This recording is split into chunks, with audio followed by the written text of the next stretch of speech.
Hello happy souls, welcome back to my channel. This is Charlotte with Happy Twins 1111. My beautiful friends, I've got 3 paths for you today and we are asking, what does your person want to say to you? These are messages that are coming from their higher self. These are the messages that are intended to help you find a more positive way forward, to help you untangle whatever dysfunction you're experiencing with this person, whatever problems are presenting. These are the things that they don't even know to say to you. You know, we're asking their higher self. These are the messages that their ego cannot even comprehend yet, let alone communicate. And maybe they do have awareness of some of these things, but they're not able to talk to you. Perhaps you guys aren't in communication, or maybe they simply don't know how to articulate or explain what they're feeling. So we're going to go really deep with this reading. Now, before I begin, I just want to remind you about my April giveaway in collaboration with LUMI GEMSTONES. She's a fabulous seller. She's on Instagram. I will link her down below. But look at this beautiful bundle. And included in this are some very special quartz pieces. We've got the aura coated double terminated clear quartz. We've got a master teacher quartz, and we've also got a twin quartz in here, as well as the amethyst, the psychic and protection stone, and a bundle for protection and grounding. So if you want to win this, make sure you check out all the details. They're in the description box below. I'll also pin them at the top of the comments. But let's do this. You've got 3 piles to choose from. In pile number 1, you've got the Sacred Bee Tarot with my own piece of double terminated aura quartz. I love these stones so much. In pile number 2, you've got the Moonchild Tarot with Larimar. And in pile number 3, you have the She-Wolf Tarot with Obsidian. So there's no right or wrong way to choose a pile. Just trust whichever one you're drawn to. If you're drawn to more than one pile, it just means there's messages in more than one pile for you. The timestamps are in the description box below. So I will see you at your pile. Hello pile 1, welcome to your reading. You have chosen the Journey of the Sacred Bee and this stunning piece of double terminated aura quartz. I love this stone so much. I'm very excited to be giving one of these away. So if you missed the intro in my last couple of videos, don't forget to check out the giveaway. It's running till the end of April in collaboration with LUMI GEMSTONES. And you can find all the information in the description box below. I also talk about it briefly in the intro where I show you the bundle of stones I'm giving away. Anyway, let's do this. The Journey of the Sacred Bee. I love this deck. And we're asking today, what are the messages from your person? What do they need to say to you the most? And as I explained in the intro, you know, when we do these readings, we're appealing to your person's higher self for these messages. So, you know, these could be messages that they don't even hold awareness of in their ego state themselves, but the intention here is to get all of the information from their higher self so that you can receive the guidance you need to help you move forward for the highest good of you, for the highest good of this connection. So we're asking, what do you really need to know about this person? What do they want you to know about them? What do they want to say the most? Now you can ask for a sign. A sign will help you validate the messages that come through, and a sign can present in, you know, other areas of your life as well. It might not just be in the reading. There's no right or wrong way to ask for a sign. I see a lot of people commenting saying, I don't know how to choose a sign. Whatever pops into your head. It could be an object, an animal, a goddess, a deity, a phrase, a specific word or symbol, numbers, whatever works for you.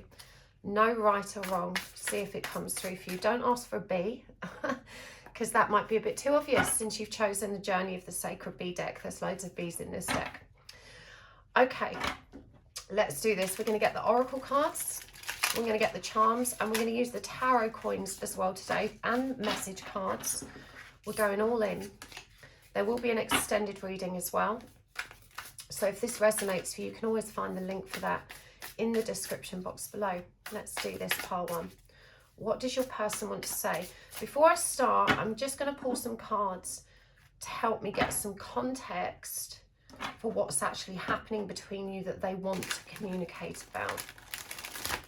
Okay, those have had a really, really good shuffle. Remember, I do work with reversals. There's some notes in my description box if you'd like to understand about my shuffling and reversals. Okay, I'm ready. we have got the Two of Wands in reverse, the King of Pentacles in reverse, the Page of Cups in reverse, Justice in reverse, and the Queen of Wands in reverse. Okay, clarifying. We've got the Ace of Swords, the Death card, the Five of Pentacles in reverse, the Eight of Wands, and the Devil. Let's get some oracle cards as well.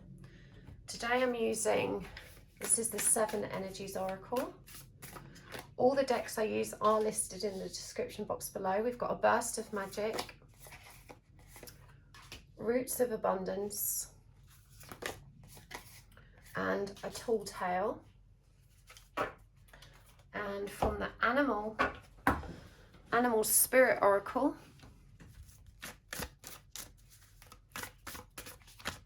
we've got the Raccoon,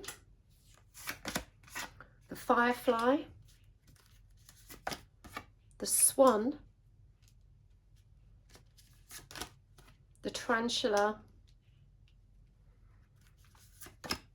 and the Whale. So we will get more as we go. I'm also using today the Twinsperience Deck by Made for Love. If you'd like to know where to purchase this deck, I will link below to Made for Love's channel and website. She is also a very, very gifted reader. I urge you to check her out. She's my home girl. I love Made for Love. We've got Trigger, Source, Clairvoyance, and Clairsentience. And finally, from the Divine Masculine and the Divine Feminine Reunited deck, we've got Goddess of Wisdom, Athena, Abandonment, and Yeshua, God of Unity. I'm just going to move these up slightly so we've got a bit more room. Perfect. Okay, pile one. So the issue that your person wants to communicate about is centered around making decisions. It feels like they're definitely involved with a third party and they've struggled to make up their mind about where to move. This person could be married or otherwise committed to somebody else. And we've got the Two of Wands here in reverse in this deck. Oh. It's called Dominion. But for me, this card is associated with decision making. I've just chipped the edges there trying to pick that up. And with the King of Pentacles in reverse, they're also very fearful that if they move away from the situation they are in, that they're going to encounter lots of financial hardship as well. There may or may not be children involved because we've got the Page of Cups in reverse here. And for some, that could mean that there's a pull to the relationship they're in because there are children involved. But when we see Justice in reverse here, it does demonstrate that there are things out of balance in the connection they're currently experiencing with somebody else, and there are lessons there that still need to be learned. There are some messages here about how you're conducting yourself through this as well that concerns them. And it should concern you too, because truthfully, neither of you are approaching this relationship from a balanced perspective. The Devil reveals there's an enormous amount of codependence here, and it feels like you've given your person an ultimatum. You've got to choose. It's either me or them, or I'm moving on. And of course, you're quite in your rights to do that. It's not healthy to stick around in a relationship with someone that's not making themselves available to you. However, they are concerned here with the Queen of Wands in reverse that you have been somewhat manipulative in your approach to this situation. So, it's not just about ultimatums, it's about your choice of language and words that could be perceived as coercive, shaming or guilt tripping, trying to apply pressure. What's really needed in this situation is that both of you need some space to figure out the truth. And, you're both very triggered by this. We've got that card here coming through. And when the Ace of Swords comes up in reverse, clarifying the Two of Wands, this person simply doesn't know what the right thing is. They're not trying to hurt you. You know, they're not trying to be deliberately difficult. They're not trying to have their cake and eat it. They simply don't know where their loyalties lie. They don't know how they feel about this situation. It's so muddled and so complicated that they've lost sight of what their truth actually is. So this is someone that's struggling with a great deal of confusion. But we have the Death card here, clarifying that King of Pentacles in reverse and the Firefly. And what I'm seeing here is that they do get that spark of excitement, that impulse to run towards you and to leave behind the toxicity of the connection they're currently in, but they don't always trust that. You know, even though they feel that strong impulse, there's something that holds them back. And I want to make this okay for you because it's actually more connected to the lessons that they're still learning in the situation that they're in. We can often refer to this as unresolved karma, but in truth, it's just unresolved learning. And when a lesson remains in a relationship, it's generally a very magnetic pull towards that toxicity, even though it doesn't make sense. And we think, well, you know, how do we rationalize hanging around in a situation that doesn't serve us? The truth is, just because it's hard and toxic doesn't mean it doesn't serve us. This person's learning some very important lessons here, but what they need you to know is that they are going to reach a conclusion fairly swiftly. Now, as I said, both of you are approaching this connection from a very unbalanced and codependent perspective. There is a very unhealthy attachment between you. Certainly, you're both deeply obsessed with the other. You know, they can't stop thinking about you any more than you stop thinking about them. But at the moment, and I understand it is very triggering for you for me to say that, you know, you've not exactly conducted yourself with lots of light. You've got to be really, really honest with yourself. You know, when there are children involved and another spouse involved, it doesn't pay us to get involved with that or to have an opinion around it, because your opinion's always going to be warped by your desires and your own agenda to get what you want. So even though you might find that, you know, you're genuinely livid that this person's being mistreated or that they keep going back to a relationship that doesn't serve them, ultimately you have to try and find some acceptance around their need to do that, rather than shaming them for doing that, guilt tripping them for doing that. They may have led you down a garden path and made promises which they later couldn't keep. But again, I don't think they're doing this deliberately to harm you. I don't think they're trying to have their cake and eat it as you perceive. I really don't think it's that manipulative or deliberately malicious on their part. This is just someone that is very confused, and they're also very frustrated that you can't see that about them. You know, they're kind of saying, I'm not a bad person because I don't know what to do with this situation. And they also feel like they can't win. If they move away from this situation, especially as there may be a child involved, you know, that they have to suffer a lot of guilt, a lot of shame. And, you know, a child is a very important consideration in a connection, and one that we should put above romance, 100%. But your person doesn't have the space to make these decisions right now. They feel this pressure from you to meet your needs, to show up and to be with you. They're understanding that it makes you very unhappy, that they can't make that decision. And yet, you know, you still keep showing up, you know, for more of the same. And so, you know, the guidance here is to stop making it their responsibility. It's not their responsibility to make you happy. If this person has shown you categorically that they are not in a position to make a decision, that they're still stuck and confused, then you need to lovingly accept that and move yourself away from the situation, rather than continuing to demand something from them. You know, they've made it quite clear that they simply don't know what to do in this situation. You know, the Page of Cups, if that doesn't refer to a child, then for sure we're looking at a wounded inner child here, which is afraid of letting go. And this is clarified by the Five of Pentacles in reverse, which is connected to that energy of rejection. And we've got abandonment coming up here, where we actually see a father figure walking away from a child. Now, it could be that they themselves were abandoned as a child, And, you know, it's very difficult for them to leave the stability and longevity of this connection, even if it's no longer working for them. But it could just as easily be that there is a child or children involved, and that, you know, there's a lot of shame and guilt for them connected to that. And these are very real issues that people struggle with when, you know, deciding whether or not to leave a relationship. Even when we're deeply unhappy in a relationship, it's not as simple as just walking away. That decision takes a long time to get to, and it causes a great deal of pain, even if you're the person making the decision.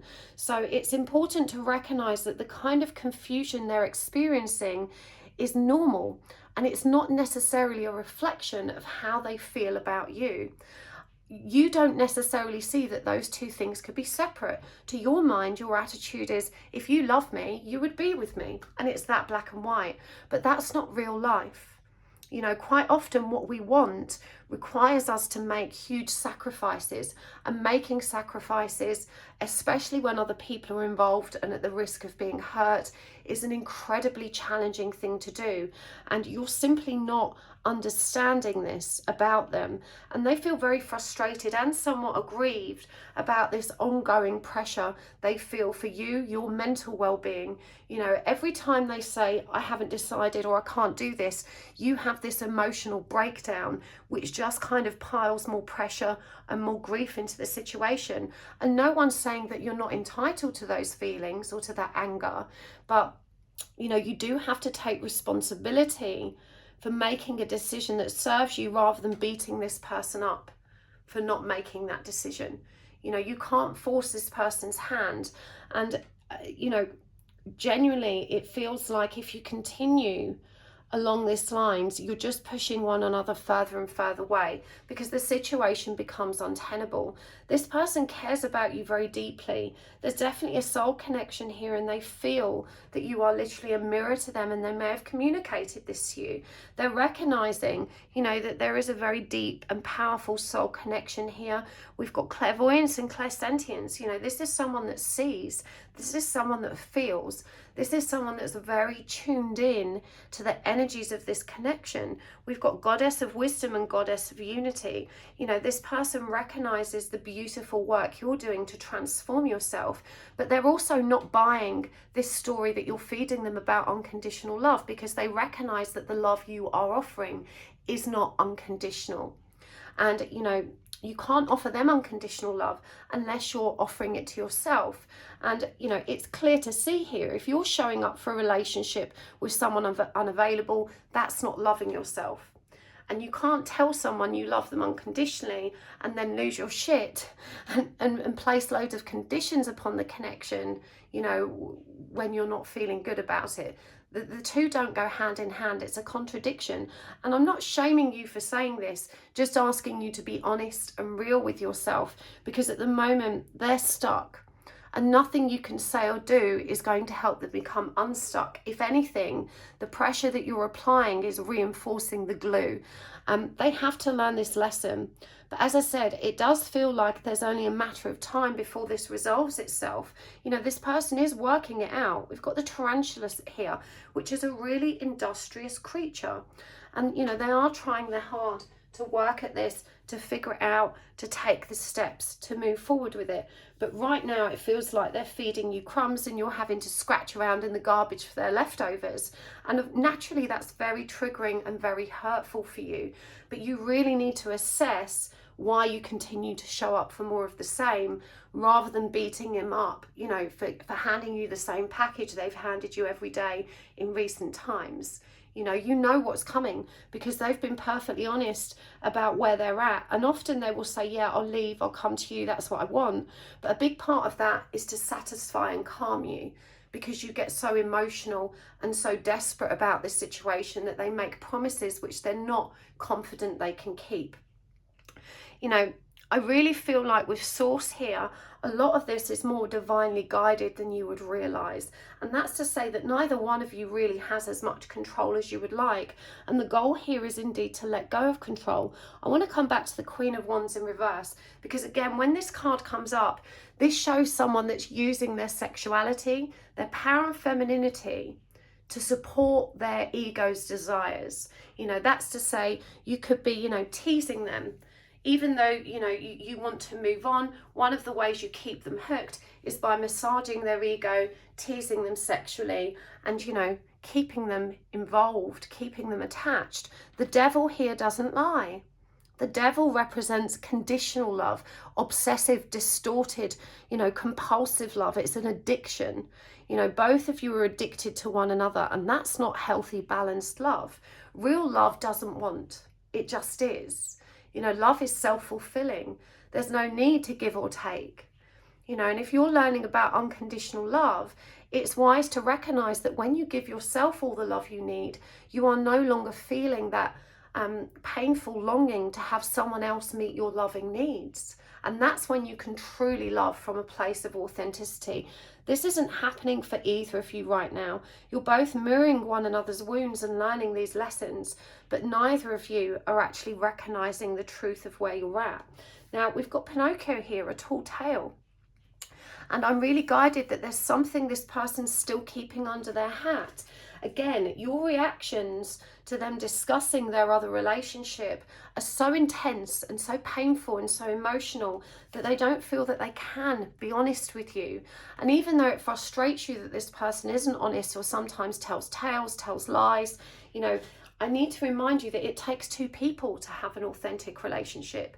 In order for one person to be honest, they have to trust that the other person is capable of receiving that from a calm and balanced space. If there's any fear that the other person's going to kick off, freak out, be angry, you know, be traumatized and sad, then there's a great deal of pressure on maintaining the illusion. And so, you know, you're not exactly creating space for authenticity in this connection because your needs are so pressing, so very real, and so very painful that this person doesn't want to hurt you. And so they often say things they don't mean, they don't want, or they won't tell you things because they don't want to trigger you and hurt you. They do feel the magic between you. And, you know, this person is definitely growing as a result of these interactions with you.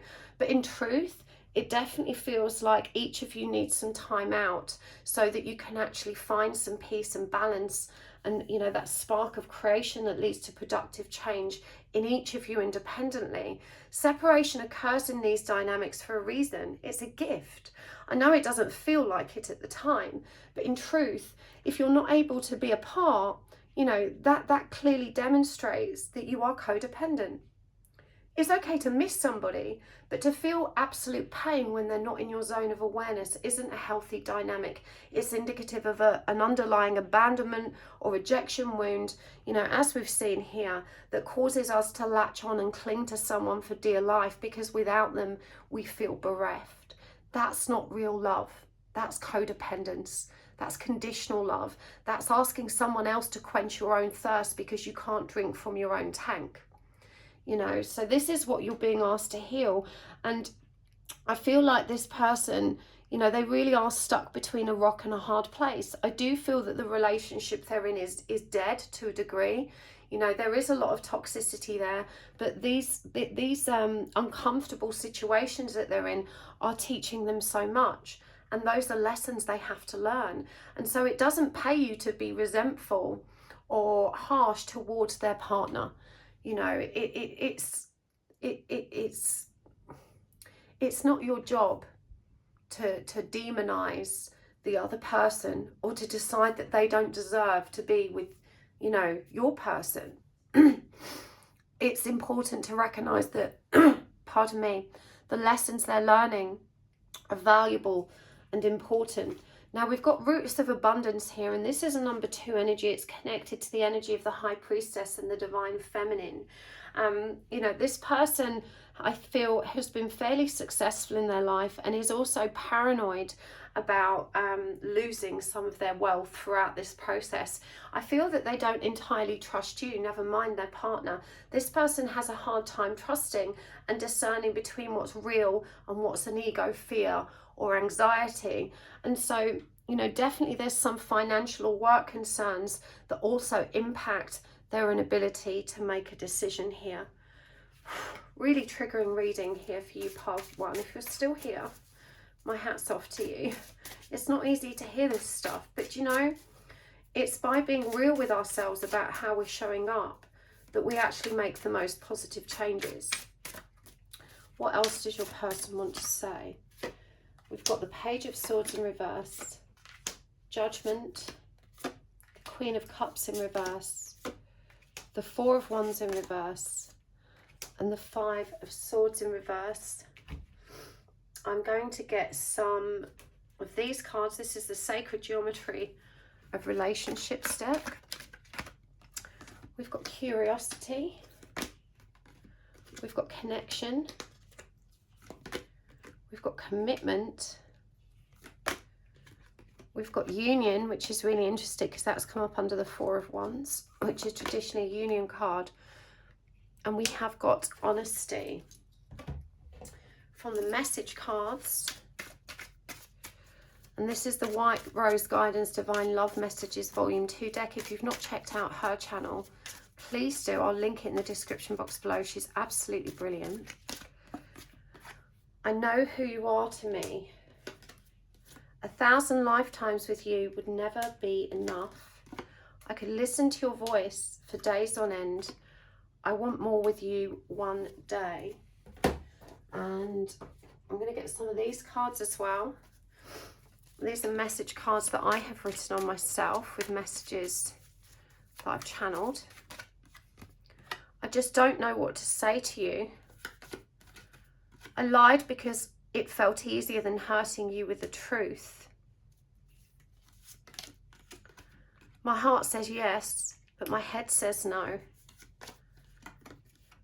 I am not on the same evolutionary frequency as you yet. I have to rise up to meet you. Intense cards here, part one. You know, when the Page of Swords comes up in reverse, this is a very volatile energy that indicates an underlying conflict, bitterness and resentment that can surface at any moment. We also have the Five of Swords in reverse. And this is conflict, and your person doesn't want conflict. This is the part about you they fear, that you're so unpredictable. You can be so loving and so kind and so generous, but when you're triggered and when you're angry and when you're upset, you know, that demeanor quickly falls away and reveals a very, very bitter inner child wound that lashes out verbally. And again, with the Five of Swords in reverse, it's clarified by honesty, and it says here, I lied to you because it felt easier than hurting you with the truth. So again, that message that came forward about authenticity and creating room for authenticity is one that you very much need to take on board. You know, it's easy enough to say people should be honest, people shouldn't lie. But when there's repercussions for our honesty and authenticity, we quite naturally don't feel inclined towards that. You know, it creates a lot of fear and anxiety, which stops us in our tracks. This person knows you have a soul connection. Again, this has come through very strong. I know who you are to me. And we've got the Judgment card here, which is indicative of awakening, of someone's soul being called. And they are very curious about this connection. You know, they understand the nature of what's happening between you. They may not be very spiritual, but they're definitely spiritually curious, and they acknowledge that this connection is so weird and wonderful in many ways that it's impossible it couldn't be something spiritual. But we've also got commitment here, and we've got I want more with you one day, but my heart says yes and my head says no. And again, we've got the Four of Wands in reverse, clarifying union energies. Now is not the time for union. You know, deep down in their heart, this person wants to commit to you, but they're feeling a very real blockage and resistance to that within them, which is why they're not coming towards you. Ultimately, they have to resolve the mess they're in. And again, when the Queen of Cups shows up in reverse, this is someone that's not loving themselves, and that applies to both of you. When you're not giving yourselves the love you need, you attach in unhealthy ways to other people to receive that loving sustenance. And that's very much out of balance with the energy of this connection and what it's intended to do. And they don't know how to communicate this to you. You know, they're afraid to, and they're acknowledging, I'm not on the same evolutionary frequency as you yet. They don't have the same degree of emotional intelligence with which they can apply, you know, more understanding to this situation. To you, it's really clear why they're making these, what you perceive to be wrong, you know, wrong decisions or making mistakes in love. And even though logically they can understand what you're saying, they, you know, that doesn't necessarily transform the underlying fears that inhibit them from making the right decisions. But, you know, it says here, 1,000 lifetimes with you would never be enough. My heart says yes, but my head says no. You know, they love your voice, which is really special. I think that's a message that will really resonate for some of you. But, you know, ultimately, this person doesn't know what to do. They love you, but they feel trapped. And as I said, it's not as black and white. It's, well, if you loved me, you'd be with me. And you've got to let go of that very limiting belief, which only causes you to feel more rejected. You know, if your person is rejecting you, it's because you're rejecting yourself. You know, this connection requires the energies to be balanced so that they come together harmoniously. And right now, neither one of you is approaching this from a balanced place. So let's get some guidance for you as well. What's the guidance from this person's higher self? How do they need you both to move forward? What can you do to improve the situation? We've already seen that there definitely needs to be some kind of separation, and I feel that may have already happened with you having made an ultimatum. Turn on your heart light. Do something for someone. Consider your foundation and listen with your heart. Let's get some more of these cards. The Twinsperience cards by Made for Love. Root chakra. Spiritual gifts. Soul star chakra. Throat chakra. Wow, all the chakras coming through for you. Astral projection. And light code activation. I'll get some more in a minute.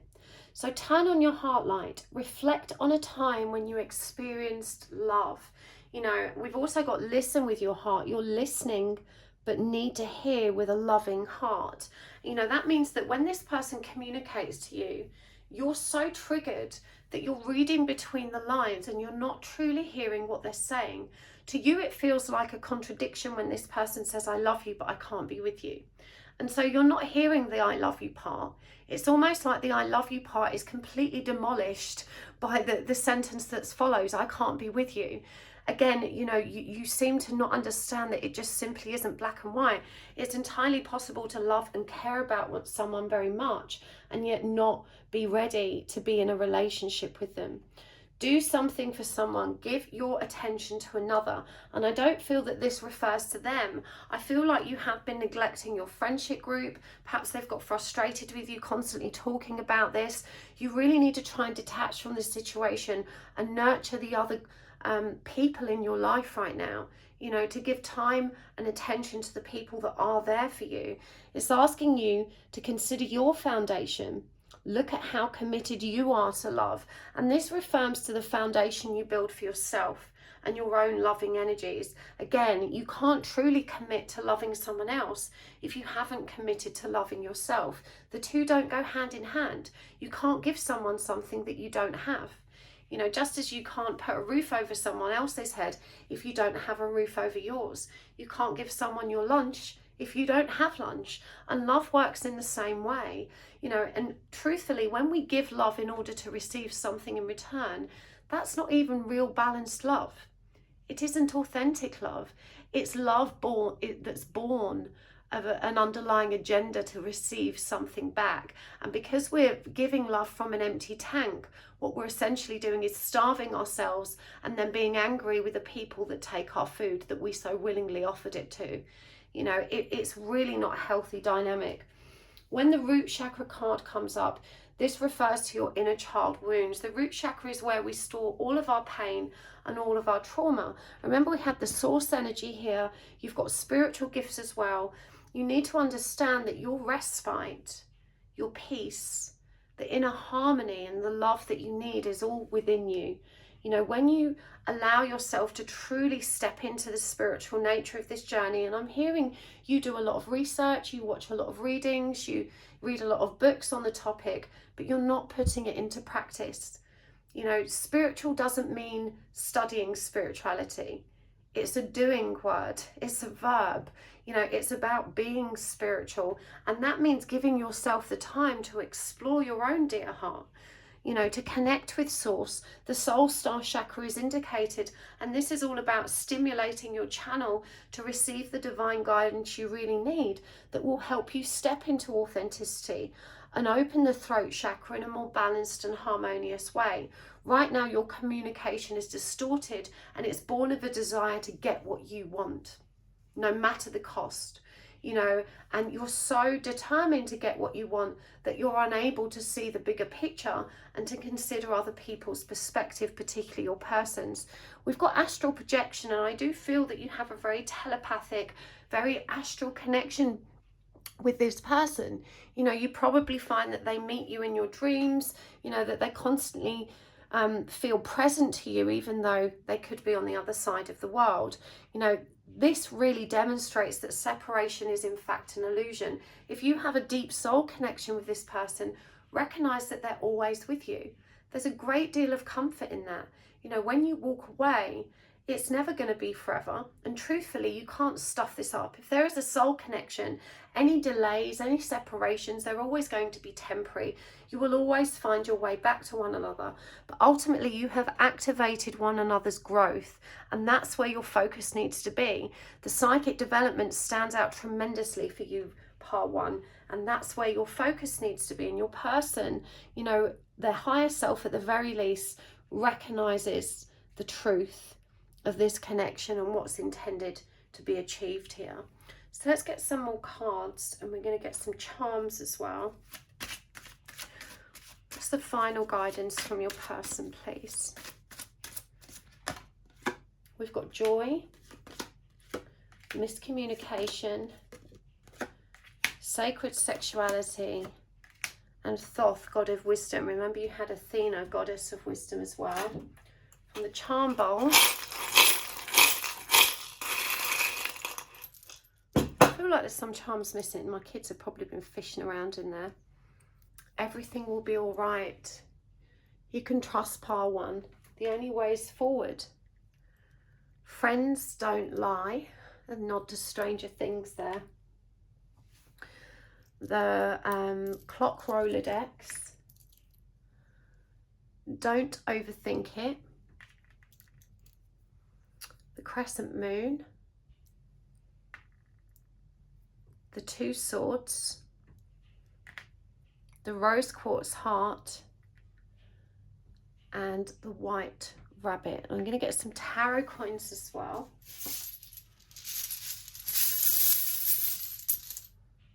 We've got the Tower.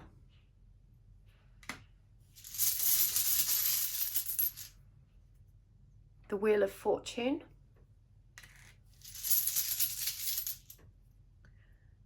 The High Priestess. Oh, pardon me. Bit of a sneeze there.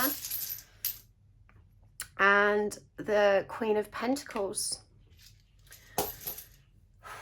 So joy, focus on joy. This is a number 9 card, the energy of the Hermit and independence. And what's really interested here in this miscommunication card is that the masculine figure is thinking number 9 and the female figure is thinking number 6. 6 is the number of unconditional love. 9 is the power of solitude. And you can see there's a real standoff here. At the heart of it, there is love. But as we can see from which way up this is placed, you know, to the feminine, it looks like a number 6. To the masculine, it looks like a number 9. And so, you know, there really is a need here to understand what unconditional love means. You know, unconditional love has to start with us, and that means doing what's right for us. And, you know, to deny someone the loving space and acceptance around doing what they really feel they need to do isn't unconditional love. You know, that's conditional love. And again, with this number 9, and this is a number 6, sacred sexuality, and maybe this is where you drew your boundary and, you know, the line in the sand. But it definitely feels like you know, that both of you have a distorted perspective of what love is. What's really being called to happen here is that you're being called to focus on and love yourselves. You know, that's the crux of this. When sacred sexuality comes up, this reminds you to release shame. And we've got the High Priestess here, again, with this astral projection wisdom card. You know, you've got to trust that you two are together anyway. And, you know, with that Queen of Wands in reverse, there was some suggestion that you were using your sexual prowess to keep them attached, to keep them addicted, and that in itself is out of balance. You've got the Tower here. You know, things have to collapse so that they can be rebuilt, and you need to allow time for that to happen and focus on your own foundation. The Wheel of Fortune reminds you that everything is as it's meant to be. Trust in divine order. Allow the divine plan to unfold as it's meant to. Genuinely, everything's going to be all right. You can't mess this up. Friends don't lie. You know, that's a nod towards the energy that came through earlier about creating space for honesty. And if you've watched Stranger Things, you know, they don't always tell Eleven the truth, do they? And because they're trying to protect her. You know, they're trying to protect her.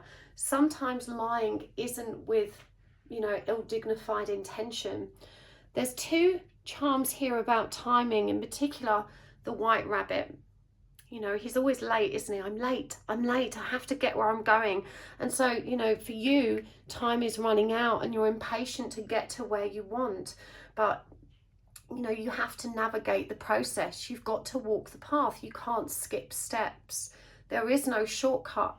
And the numbers that are highlighted on this Rolodex that are missing, the pages that are still being written, are numbers 1 to 3. 1 being the energy of unity, 2 the High Priestess, and 3 the Divine Empress.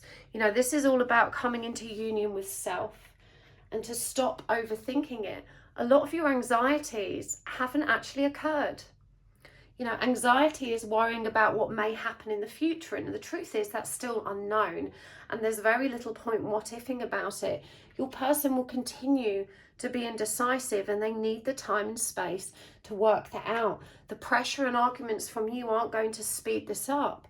We've got the rose quartz heart here, and again, you know, this is coming up over consider your foundation. Look at how committed you are to love, and listen with your heart. You've also got the God of Wisdom here. This is Thoth. Both of these cards came up for you, the God and Goddess of Wisdom, you know, a nod towards the learning that you're both doing that is going to restore harmony and balance here.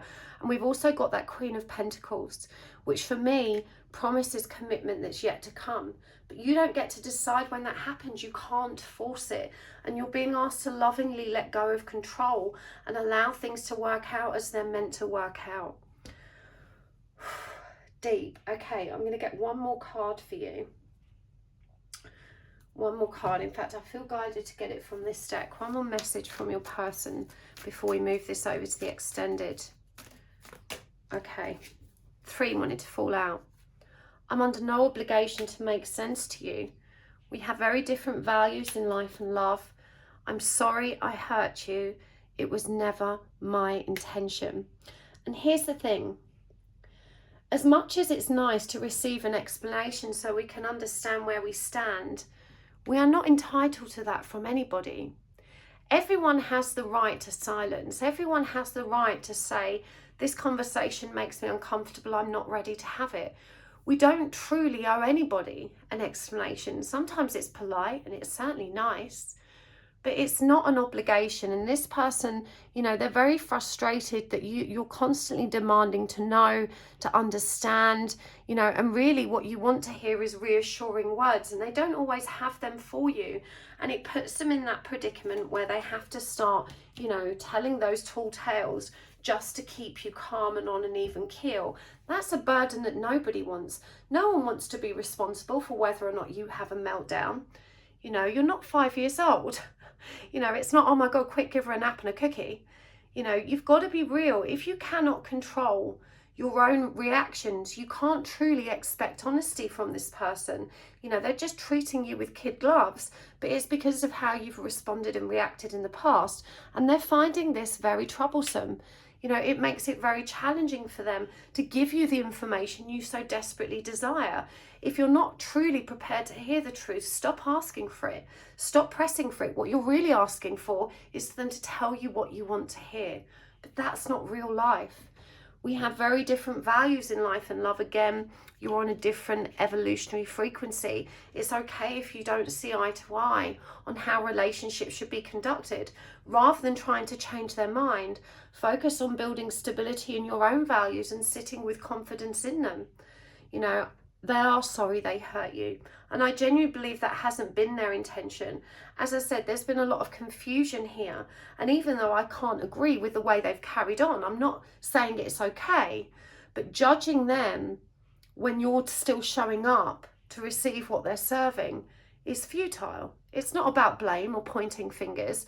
You know, any kind of relationship where someone perceives themselves as a victim, my attitude, if you're an adult in that situation, you're responsible for yourself. You know, no one can be a victim unless they're willing to participate in the ongoing abuse. And I don't think that this person has intended to be abusive. For sure, they've messed you around. But, you know, we've definitely seen here that they've struggled with honesty because they recognise how volatile your responses are and that they can't always trust that it's going to be received. And they genuinely feel stuck. They genuinely don't know how to move or shift out of the situation they're in. So above all else, they're begging you, please don't think badly of me.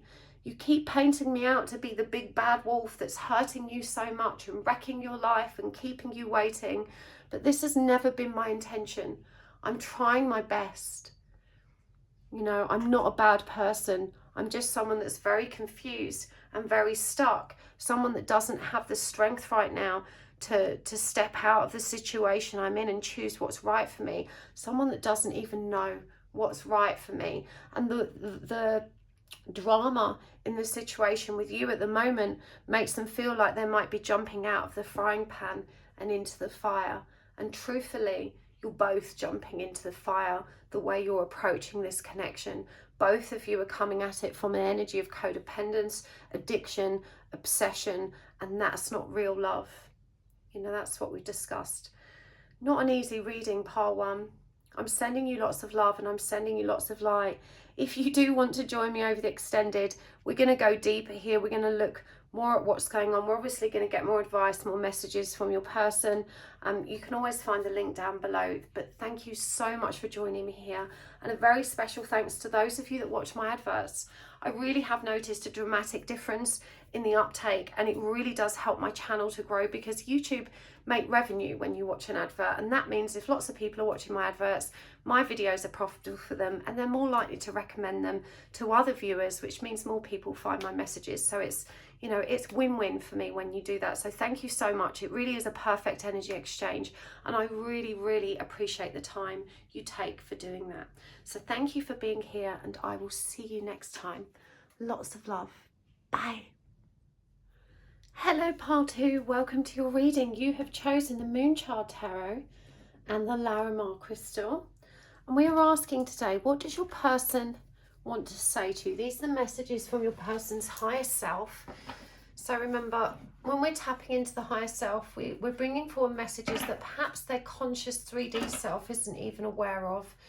You know, these are the things that perhaps they can't even articulate or express themselves. Or maybe there are also things here that they don't know how to say, you know, that they're thinking and feeling, but they haven't got the opportunity or the brevity to communicate to you. And the intention of these readings is always to bring you more clarity, more awareness, to help you as well recognize your own shadow aspects and how they're impacting this situation. My readings are always very healing focused. It's wise to remember that. I'm not the kind of reader that makes it like a movie, because life isn't like a romantic movie, is it? No. Anyway, take your time asking for a sign if you feel that would be good for you. A sign just helps to anchor and validate the messages that come through. You can ask for anything at all: an animal, a symbol, a phrase, an object, a goddess or a deity, anything at all that feels good for you. There is no right or wrong sign. Just see what pops into your head. It may not just come through in the reading. You may also notice that sign in and around your life in some other areas. And if you skip the intro today, don't forget about the fabulous giveaway I'm hosting this month in collaboration with LUMI Gemstones. If you would like to win some beautiful crystals, some from my own collection, some very generously donated by LUMI Gemstones, make sure you check out the information in the description box below, or the intro, but all the information's there. Okay, let's do this. Now first I'm going to pull some cards just to get some context of what it is that your person wants to communicate or focus on, you know, so I understand what the situation is, so the messages make sense for us. We're going to get all the oracle cards out, we're going to use the charms, and we'll be using the tarot coins and message cards today as well. Oh, that one turned over, we'll keep that. There will also be an extended reading today if this resonates for you. So let's see what we've got here. Right, so we've got the Seven of Cups in reverse, the Page of Pentacles in reverse, the Knight of Wands, the Knight of Swords. I feel like I need to get one more. That's a Nine of Pentacles in reverse. Clarifying, we've got the Seven of Pentacles, the Two of Swords in reverse, the Hermit, the Hierophant, Sun's come out for you, part 2, and the Emperor in reverse. Let's get some more oracle cards. Okay, so from the Oracle of Seven Energies, I always get this one mixed up. We've got Seeing Beyond, the Royal You, and Earth Magic. From the Animal Spirit Oracle by the Wild Unknown, Oyster, that comes up such a lot lately, Vulture, the Elk, and the Otter. What else do we want to get here? I'm going to get some of these Twinsperience cards. These are by Made for Love. I'll put a link to her channel and the website where you can buy these down below. She's absolutely amazing. Crown Chakra, Claircognizance, Clairalience, I don't know what that is, and Mirroring. Clairalience, I can't remember what that one was. Okay, let's get another couple of animal cards. I feel like we need more. Zebra and Unicorn. And finally, we'll get some of these as well. This is the Divine Feminine, Divine Masculine Reunited deck. We've got Physical Ailment, Sacred Sexuality, and Pachamama, Goddess of Forgiveness. We'll get more as we go, but let's start where we are. Pile 2. I feel like your person is either literally much younger than you or very emotionally immature. They haven't progressed with their life and done all the kind of things that adults normally do. They feel very unstable. They may be experiencing a period of financial instability at the moment. Perhaps they're not working, or their job is on the line, or there's something very stressful connected to their career that's destabilizing them and definitely affecting their perception of, you know, their security and stability in a very profound way. There are some links here to the energies of pile 1, even though the circumstances are very different. In pile 1, there was a karmic or third party situation. Here, I just feel that your person is genuinely very indecisive and doesn't know how to move forward with their life. They feel very safe and very secure by holding on to this kind of Peter Pan energy, trying not to take life too seriously, going with the flow. They may present as very charismatic, very cocky, very playful, but they kind of, I just get the impression that they're really at a stage in their life where that's becoming very inhibiting of their growth. They're very much stagnating. They haven't evolved. They refuse to recognize that the patterns of dysfunction they continue to perpetuate aren't healthy for them or those around them.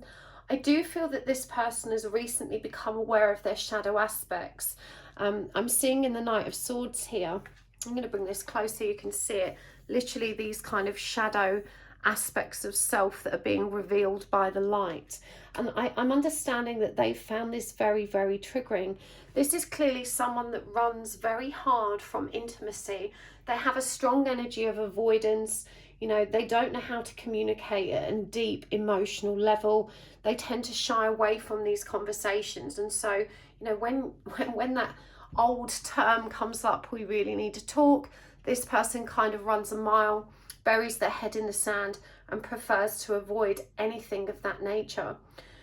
They will need you to know, you know, they're communicating here that they do want to invest in this connection, but they simply don't know how. Mature relationships are an alien concept to them, and they don't know how to show up and have the conversations that you need and want to have, quite rightly. And even though they care a great deal about you, this person feels a massive pull towards solitude and independence. Now, I'm hearing they've had to be independent for a lot of their life. They've learned to stand on their own 2 feet. They don't have a great deal of respect for authority. You know, they're used to challenging anything. In fact, when something feels like an obligation, a responsibility, or someone's telling them what to do, this person tends to deliberately rebel against that.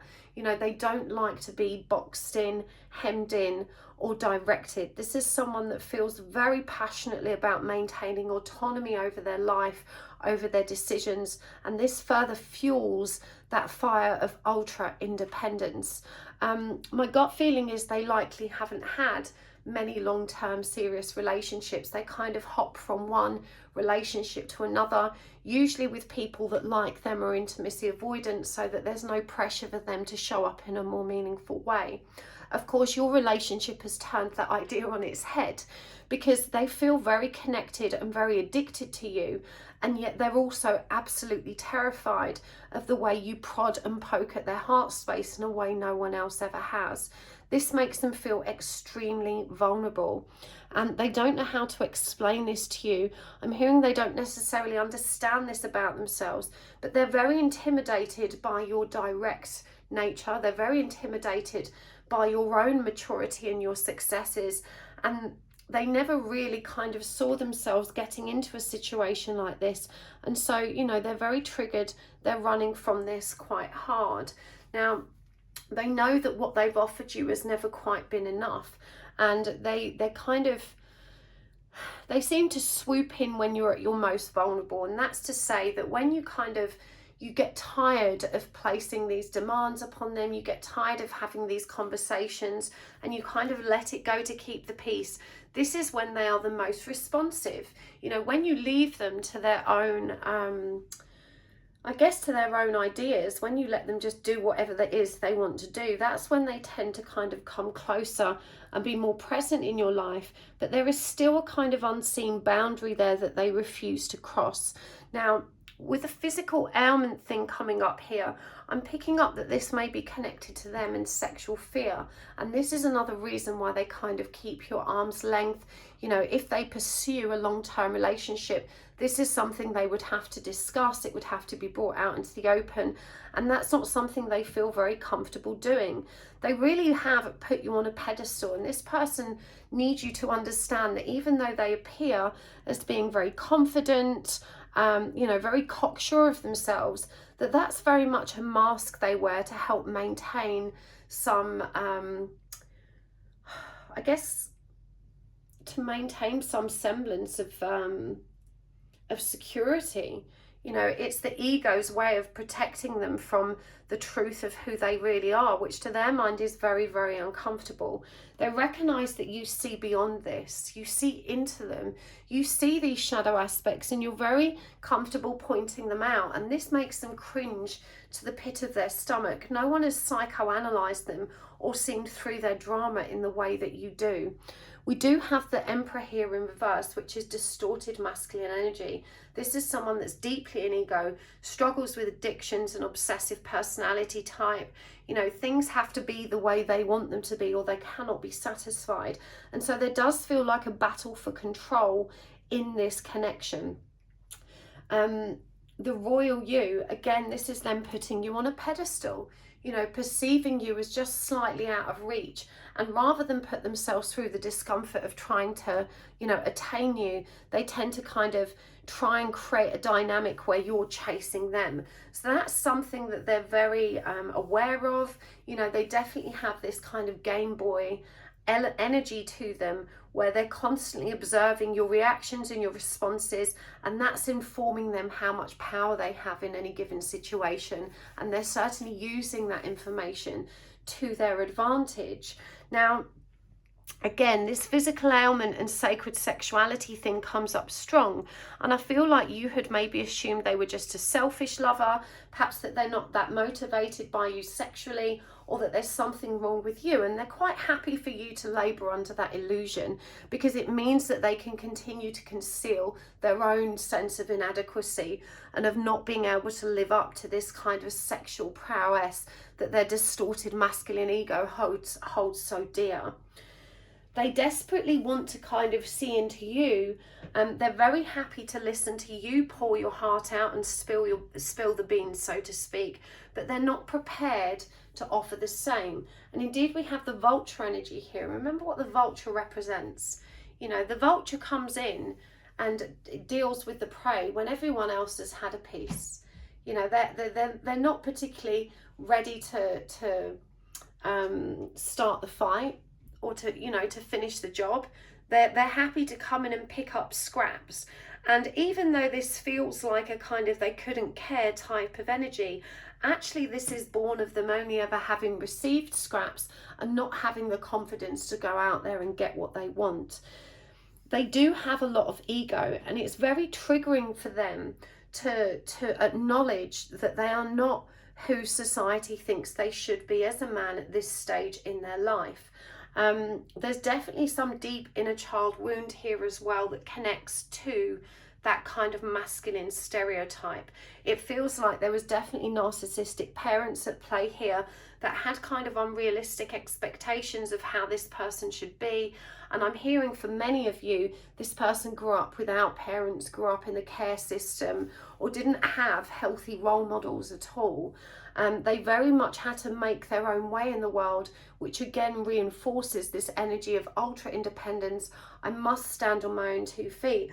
And even though that feels like a bit pig-headed, actually it's born of a deep fear of being abandoned and let down. You know, what they have essentially learned is that they can't rely on other people, and that it's unwise to even attempt doing so. The otter energy, however, is about collaborative efforts, and this is the energy that you inspire in them. And even though they continue to conceal the truth of who they are, they know that you see beyond the mask that they wear.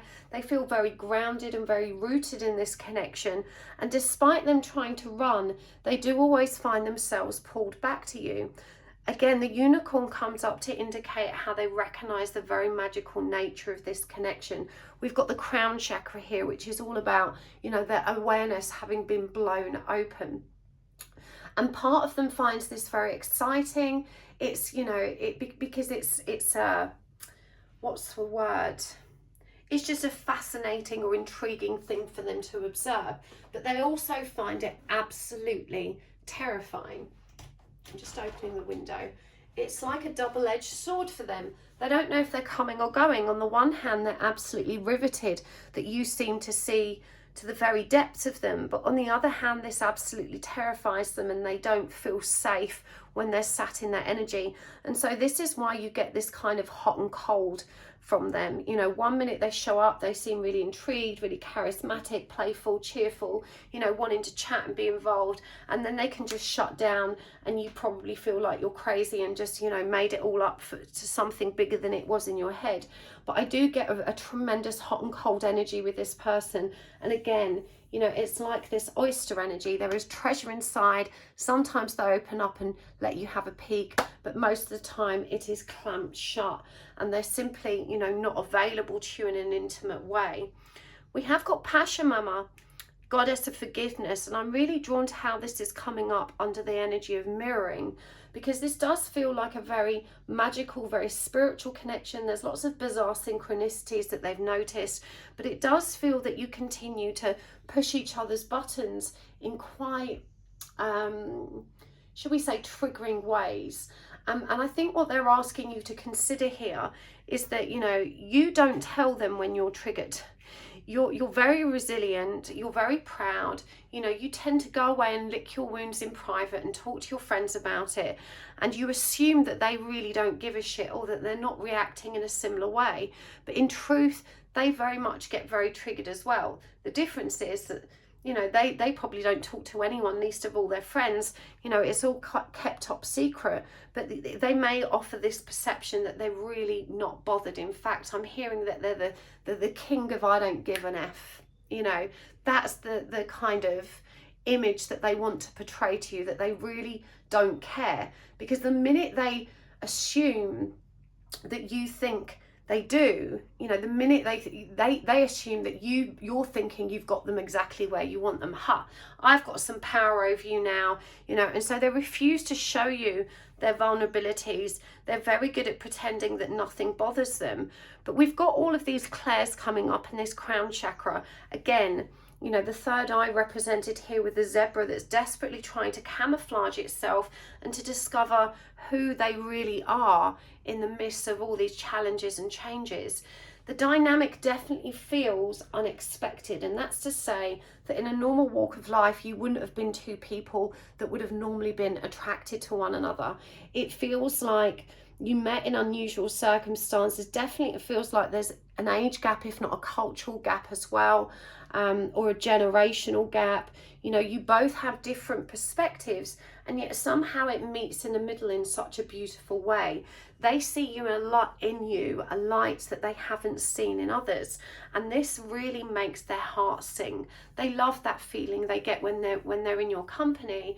And they may open up briefly and let that light flow between you, but then again, like the oyster, it shuts down, they run, and it may feel like nothing happened at all, and you're just a crazy person making it up as you go along. They love that it feels like that to you.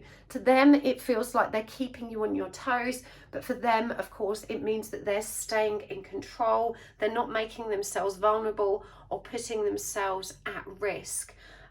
In truth, they're a lot more transparent than they would like to believe. Again, you see beyond the mask, you see into the truth of who they are, and yet you still doubt yourself. You don't always know how this person feels about you, whether they really want you or where you really stand, because they refuse to have those conversations. But what I'm hearing is that this person loves you very deeply. But this is someone who's not comfortable with real love. They're comfortable with romantic pretend love. They love the honeymoon phase of, oh my God, I'm so into this new girl and we're gonna shag all day. But you know, once the relationship heats up and intimacy starts to creep in, this is when that person dramatically pulls back. So they may give the impression that they're very comfortable in relationships, but you need to observe their relationship history and recognize that their relationships never last very long. And this is because they always pull back and run, you know, before things get too deep. Once it gets to the point where, you know, someone's demanding a little bit more integrity, honesty and authenticity from them, this person simply cannot cope. Their abandonment wounds are triggered and they will pull back and run. And they've very much convinced themselves that they probably won't invest in a long-term committed relationship, that they're not built for that, and that it's not something that they want.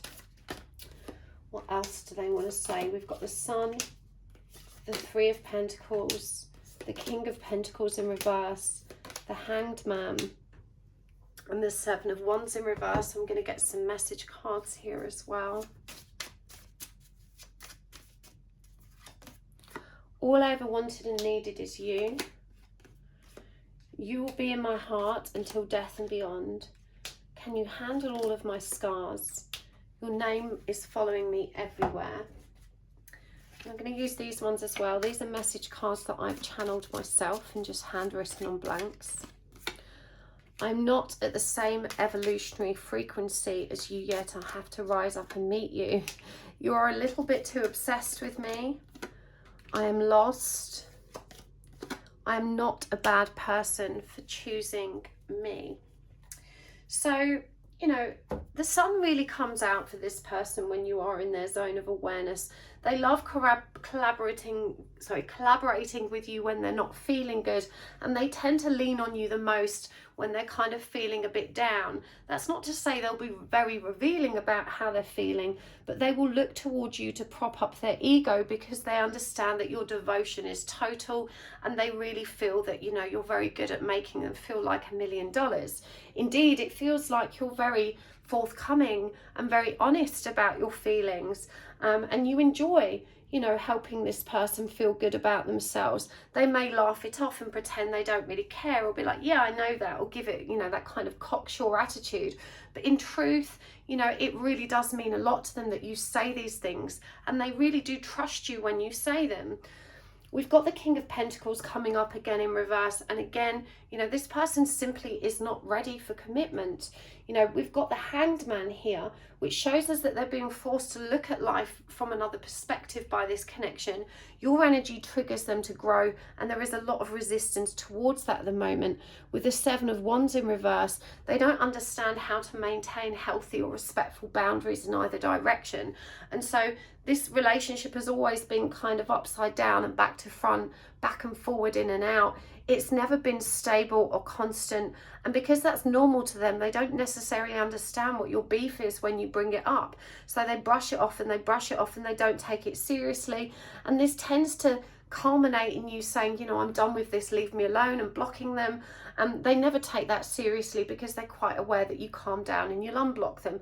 And so they do feel quite secure in being able to carry on with this very peculiar, unstable and uncommitted dynamic. All I ever wanted and needed is you. You will be in my heart until death and beyond. So, you know, this person really does recognize the beautiful, beautiful soulful energy that exists between you and the eternal nature of that. But their very, very fragile heart daren't believe that they could actually trust that. And it says here, can you handle all of my scars? You know, again, with the ailments, this person is aware that there are things or elements of dysfunction in their personality, in their way of being, in the way they communicate and show up. But whilst they're becoming aware of those shadow aspects, they're not ready to explore them. They're not ready to grow. And again, when they run away, you know, it's like the energy of you absolutely stalks them. They see your name everywhere. There's reminders of you cropping up left, right, and center. The universe won't let this rest. And they really do notice that. And, you know, because they get so frustrated with how powerful their feelings are, they tend to turn it on you. You know, rather than acknowledge their own addiction to you, they'll say, oh, you know, you're just obsessed with me. They like to kind of turn the tables and make out that it's you because you're the one that's confident enough to be authentic. It's easy for them to give you that label than recognizing that part in themselves. But in truth, this person never moves very far away from you, and you are never far from their mind. You know, they feel very lost in their world. And even though, you know, I feel like you have told them in no uncertain terms at times that they're very selfish, you know, they're very uncaring, they don't show you the same love or respect. They are asserting here that I'm not a bad person for choosing me. And honestly, in this reading, sorry, I'm sitting down and my legs hurt because I've been training. In this reading, I don't entirely agree with this. You know, for sure, I support anybody's right to remain silent, to choose themselves, to do what's right for themselves. But it feels like this person uses what you share with them about, you know, healthy, interdependent relationships without those anxious attachments. They use that against you and remind you constantly, well, isn't that, you know, codependent? Aren't you doing this? Aren't you doing that? And so the boundaries here are really blurred. You know, you still haven't discerned where unconditional love begins and ends, and how to take care of yourself first. And so it does feel that you're vulnerable to this person's very manipulative and very distorted perspective. You know, this is someone that's definitely very shrewd, always trying to stay one step ahead, always trying to stay in control. And I just don't think that they have the capacity to open up and be really honest with you at this stage in their life, at this stage in the journey that you're both sharing. You know, there is a lot of care here. Sorry, just standing up again, my legs really hurt. You know, they do genuinely appreciate and love you very much, but right now they are definitely not in a place where they're considering this connection from the perspective of, you know, making it actually happen. They're all, I feel like they're absolutely convinced that it would never work out and they would end up losing you. So the way they're carrying on currently, you know, feels stable to them. You know, they feel like if they keep you hooked in this way, that you're not going anywhere anytime soon. We've also got the energy of joy, divine feminine, sensuality, presence, and from the 7 energy, oracle of the 7 energies, I always get this one mixed up. Beyond the ordinary, broken open, okay, to the divine matrix and a higher view. So again, you know, they really recognize that there is something soulful going on between you. You may have even communicated this to them. You know, they do feel all the loving joy emanating from you. They're happy to lap it up, but they're not prepared to align with it, step into it and share that energy with you. They're pretty much take at this stage. Take as much as I can, give as little as I need to keep this person holding on. You know, if I give too much, they may tire of me too quickly. They may move away from me too quickly. And so really they feel that by playing this game, they're actually keeping you attached and hooked. They do recognize you as a divine feminine energy. And even though they don't pursue you sexually in the way that, you know, would actually make you feel desired and attractive, you know, that desire and attraction is there. Again, they conceal their true nature in that respect because they're concealing some dysfunction about themselves. More than anything, they do want to be present in your energy, but that sometimes feels like too much of a risk. It's almost like they have to drip feed you with attention. You know, they recognize that this connection is beyond the ordinary. We've got seeing beyond here. This is a number 9 card, and it's recognizing the power of who you are. We've got broken open as well. You know, it's very uncomfortable for them to have their heart cracked open this way, and they're kind of desperately trying to seal it back up. There's a lot of self-imposed restrictions here when it comes to giving or receiving love that they simply, you know, cannot allow themselves to surrender to because there is so much fear of loss rooted beneath it. And with the divine matrix, again, this connection has been so synchronistic, so magical that it is absolutely undeniable to them that there is something deep and meaningful occurring here, but they certainly don't feel ready to face it. So what do they want to say by way of guidance? We've got new love. We've got spend quality time together. Have patience. And appreciate this moment. And from the divine feminine, divine masculine reunited deck, we've got grief and anger, Athena, goddess of wisdom, Freya, goddess of sensuality, Raumoko, god of awakening, Mary Magdalene, goddess of strength, and Thoth, god of wisdom. So these two came up in par 1 as well. Athena and Thoth, god and goddess of wisdom. So new love, embrace an opportunity for love in your work prospects or for spiritual growth. You know, their higher self is saying it's okay for you to move on and have other relationships. They're acknowledging that they're simply not ready right now to give you what you want. And they're also saying that there are opportunities for growth outside of this connection that both of you need to explore. You do need to spend quality time together, but it feels like they're much more comfortable nurturing friendship right now in this connection, and they enjoy that little flirtation or the suggestion of some sexual freeze-on, but they're certainly not ready to act on it. It says have patience. Love is patient and kind always, and we see here a child literally blooming on this this lotus flower. You know, it's symbolic of an awakening. And I need to bring this one up to you and show it to you because it's a beautiful, very starseedy card. We see all these waters flowing down the mountains and into this pool. Now, she's looking into the water and there's whole worlds beneath her, you know, under the water, beneath the surface. And if you think of the journey water takes before it reaches the ocean or a lake, you know, it comes from the sky, it comes crashing down mountains, it goes on a crazy journey, but it's always flowing in the right direction. And I feel this is what they're communicating to you, the trust in the divine flow of energy. You know, energy goes where intention flows, and they're asking you to stay focused on the end goal, to appreciate where things are at the moment. It says, appreciate this moment. Every situation is an opportunity to grow and find love. And so they're asking you to release all the resentment you feel that this situation hasn't transpired in the way which you want it to. They're saying there's nothing actually wrong with the way things are. You know, everything is as it's meant to be. And even though you don't feel good about that, you know, you are being given lots of opportunities to grow in love, to grow in awareness, and to grow into your role as a divine feminine. This cycle of grief and anger is coming to a close, and they're aware that you've really been struggling this, which is why they've stepped back and giving you the space to do that. You know, the wisdom that's in you is in them too. You've got both the feminine and the masculine represented here. And so again, this mirroring energy and trying to forgive them for their perceived misgivings, that they're doing the best they can with the information they currently have, and that, remember, you're slightly ahead on the evolutionary frequency. We've got sensuality come up again here. You know, it feels like you really needed the affirmation today that this person absolutely wants to tear your clothes off and take you to bed. They simply don't have the confidence to do that.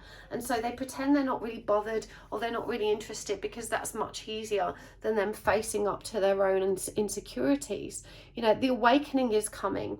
You know, we've got Mary Magdalene here as well, encouraging you to step into strength, to release resentment, and to trust in that process of awakening, and it will unfold in the way it's meant to and needs to. But you have to release control. You know, this isn't something you can force. It's not going to move any quicker just because you want it to. So let's get some more guidance cards. I'm going to use more of these Twinsperience cards. Social media, this all came up to pile 1. Prayer or meditation. Third eye chakra, which is represented here in the seeing beyond. Sexual chemistry, you've really needed that message today, pile 2. Solar plexus. And tarot readings. So you may do readings or offer readings. You may have a social media platform. This person is definitely stalking you. They're familiar with what you do to kind of tap into the energies of this connection. And I feel that they're doing it too. They're also watching readings, if not watching you. So, you know, if you do have a platform or a page online somewhere that talks about spiritual matters, specifically tarot, this person's very tapped into that and observing it. They're asking you to focus on your own prayer and meditation. You know, this is where your power is. This is where you find alignment and peace. And even though you've been struggling through this grief and anger, they're asking you to recognize that you're not always giving yourself the love you need. Whilst you're sat there craving this love from them, your time would be much more productively spent giving some of that love to yourself. Both of you have very enlarged third eye chakras. In particular, your person is very intrigued by theirs. It feels like they are aware of their clairvoyance, and we have got claircognizance and clairalience here. Claircognizance is that energy of knowing, and this is what makes them so uncomfortable, because they know, and they know that you know as well, and this is why it kind of makes them feel transparent and vulnerable, and again why they step back. The solar plexus reveals how triggering that is for them, and how triggering the energy of this whole journey can be, you know, seen by them. It's just too much. It makes them feel too revealed. Get some charms and tarot coins. So we've got, without you, I feel lost at sea. You've got the light and dark counterparts. The moth. You are safe with me. the Mountains, Fake News, Three of Swords, another Moth, ooh, and the Good Vibes jar. Let's get some tarot coins as well. So we've got the Two of Cups and the Six of Cups.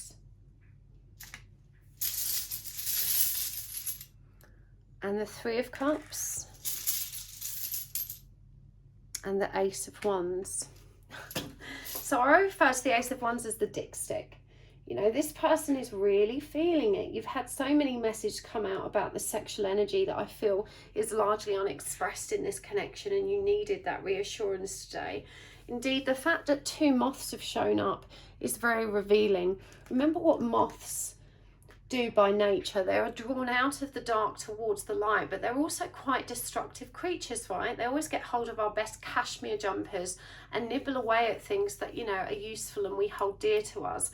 And so I do feel that there is a lot of frustration in this connection regards how destructive some of this person's dysfunction can be to both of you, but they are trying to move towards the light. And there's a message here that you need to kind of just allow it to flow in the way that it's meant to. They do feel just as lost without you when you guys aren't in communication. You know, they dream about coming together, but they really do see that there's this huge disparity between you, with you being very light, them being very dark. And deep down, they don't feel that they deserve something like this. You know, they don't want to hurt you. That's never their intention. And they're asking again for your forgiveness around this energy of them needing to stay in control, and that creating a lot of kind of game playing energy and dynamics here. It would be really great for you two to get away together, and there's a suggestion here that maybe a camping trip. Remember, we did have quality time. Maybe take the pressure off that and make clear it's just a friendly offer. But for sure, it feels like it would be very positive for you two to spend some time together in the great outdoors. And again, we did have this earth magic energy coming through here.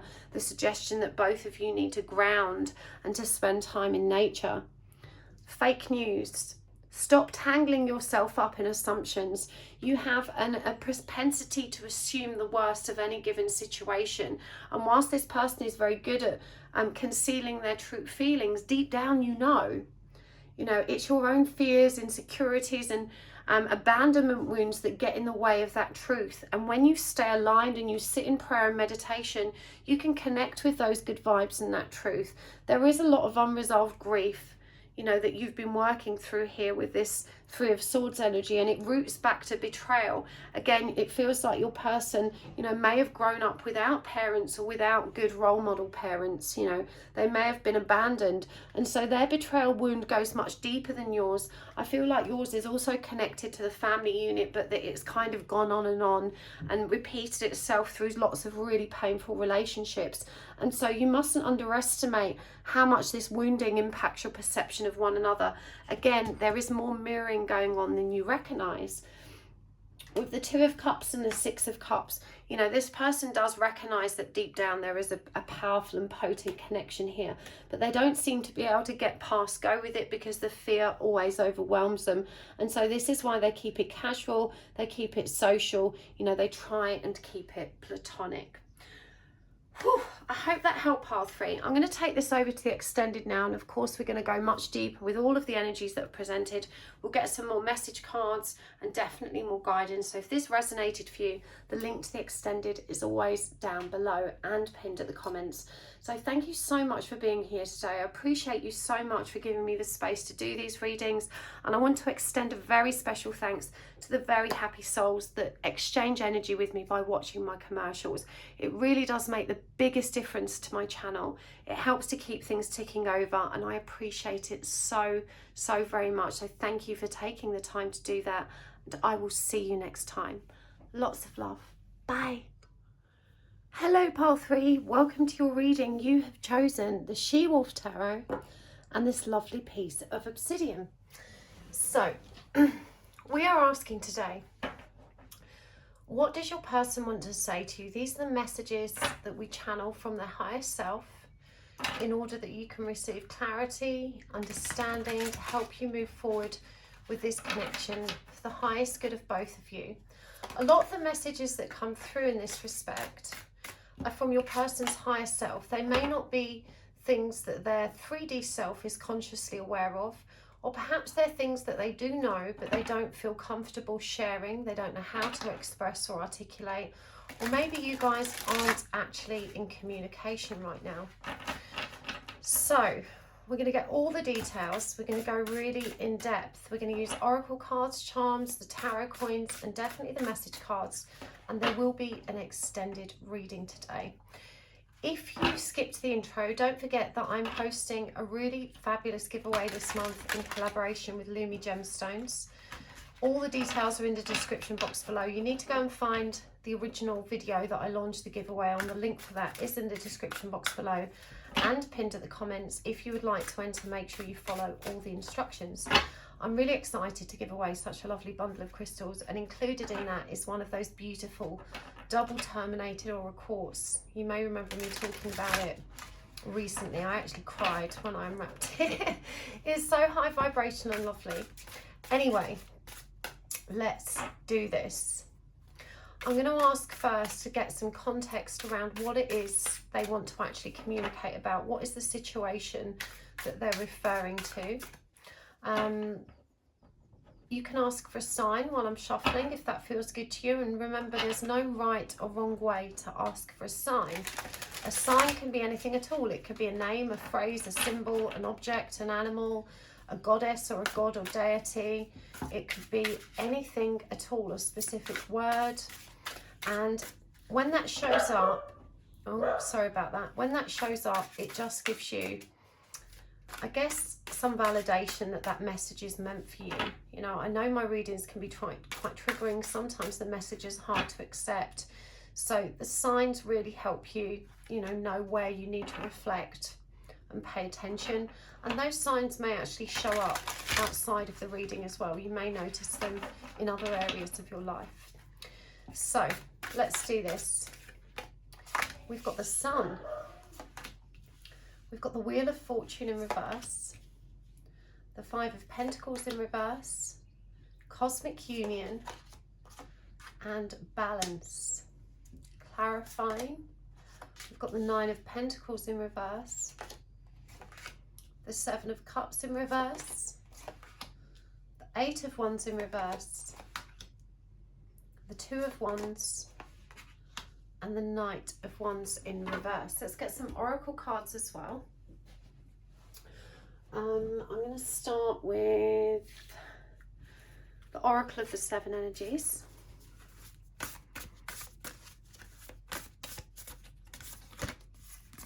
Beyond the Ordinary. Broken Open. The Royal You. So interesting how the same cards come up for different piles. We've had lots of similar cards out for pile 1 and pile 2. Let's get some animal cards. This is the Divine, no it's not, it's the Animal Spirit Oracle by the Wild Unknown. All the decks I use are listed in the description box below. We've got the Black Egg, the Cosmic Egg, the Moth,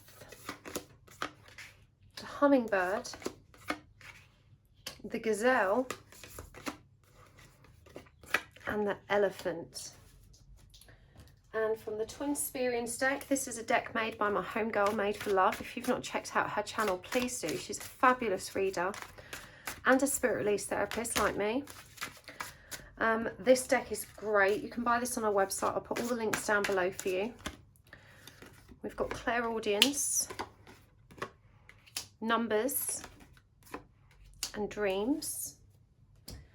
And from the Divine Feminine, Divine Masculine Reunited deck, we've got Pachamama, Goddess of Forgiveness, that also showed up in pile 2, Openness, and Athena, Goddess of Wisdom. So far she's showed up in all piles. And I want to highlight, this is a number 4 card, which is all about stability, harmony and balance. It's also masculine, divine masculine energy. It corresponds with the Emperor card in the tarot. So it's also connected to the energy of control. And it does feel like understanding the wisdom and guidance we receive and developing discernment around that is an important lesson that the collective is facing presently. So, pile 3, what does your person want to say? Your person finds a lot of joy in this connection. You stimulate that playful inner child energy that's so innocent and pure and naive and lovely. And yet when that occurs, it makes them feel very, very vulnerable. They also feel very intimidated by what I'm hearing are your recent successes. Your life has suddenly taken a beautiful turn as far as abundance is concerned. And this person is very much awe-inspired by these changes in you. You know, they're seeing a new side to who you are. It feels like whatever work you're doing, it's very much, it's public. They can see it. Lots of people can see it. So there's a lot of kind of awe. There's a lot of kind of this feeling of, oh, wow, you know, I didn't know that you could do that. This is so cool. And they're watching you very, very carefully, but they are very triggered by this sudden change in you, because it's asking them, so it's forcing them to ask themselves, you know, where do I fit into this? And they've got a lot of questions around this work you're doing. Now, it's not clear to me what that work is, but it somehow does relate to the interactions you two have. And they're asking a lot about that. They're trying to figure out what it means for both of you, and they're trying to read between the lines and understand what messages are there for them to kind of pay attention to. They really don't know what to do about the energies that exist between you currently. There's a great deal of confusion here. They know that they feel this kind of, I want to say, cosmic magnetism, with this cosmic union card coming up, and then this 2 of Wands with this decisive action. But look at this 2 of Wands energy. You know, we see this kind of serpent-like or octopusy type tail, a lot of smoke here, and a mountain to be climbed, and then this person running almost naked through the desert, feeling very exposed, not sure which way to run, you know, not sure if it's safe, can't see beyond the horizon. So again, a lot of confusion. And even though they want to make a decision about how to move forward towards you, and you know, they're feeling this intense pull and this intense magnetism, they're also very, very uncertain about what it means. It's like they can't put their finger on what is actually occurring between you. When the wheel comes up in reverse, this person also feels that there's an energy of divine timing at play here that perhaps is not currently aligned with you two actually coming together. And so they've kind of already concluded that, you know, right now this relationship isn't an option. They see lots going on in the background, lots going on in your zone of awareness as well as theirs, that seems to kind of pull you in different directions. And when the 5 of Pentacles comes up in reverse, this person is also afraid of how quickly this situation seems to have escalated between you, how quickly their feelings seem to have kind of bubbled to the surface and started to overwhelm them. And they're very much feeling like they need to pull back and slow things down, because they're suddenly feeling very insecure, they're feeling very vulnerable, they're feeling like this situation is quite risky. But it doesn't detract from this energy of balance and harmony and fun. When they're with you, you know, they really kind of feel the power of it. And when they're not with you, they want to be in that power.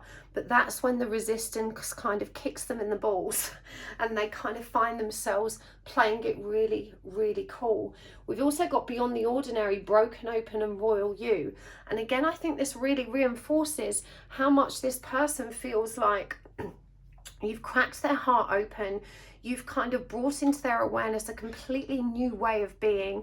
The conversations you've had have triggered their spiritual understanding of the world they live in. And they're really seeing you, you know, on this pedestal as being the absolute queen or king of whatever it is you're doing. And they feel very intimidated by that. Again, they're questioning, where do I fit in? This person hears you in their dreams, and they're seeing the same number synchronicities that you are seeing. And I'm getting 8 and 4 as being significant for you guys. We've got Black Egg and Cosmic Egg. And I think for me, this really demonstrates the disparity between the two of you. You know, their egg hasn't quite cracked open, it's still incubating, there's still a lot of shadow concealing the truth of their own inner wisdom, whereas you're very much embracing and creating from this energy, and really kind of, you can see how much more expansive the light is in this image. You know, you really are stepping into that energy of creation and working with the same broken open energies that they're finding so intimidating and so very difficult to come to terms with. This is undoubtedly a very powerful spiritual connection. And what's interesting about this is that I get the sense that you're both quite young, and it's even more unexpected as a result of that. And again, with this Knight of Wands in reverse, it does feel like this person is like, I don't know if I'm old enough for this shit. You know, this feels like a bit more than what I intended to bite off and chew. And so they're kind of very resistant. They're playing it very cool. It feels like they're treading very slowly and very carefully, but they cannot help but be involved. It's like, as much as they feel this powerful urge to pull back and to run in the other direction, they keep finding themselves magnetized back to the center point. They are saying to you that you can trust your judgment. You know, we've got the hummingbird here and the gazelle, which for me are both powerful symbols of intuition and connecting with our own light.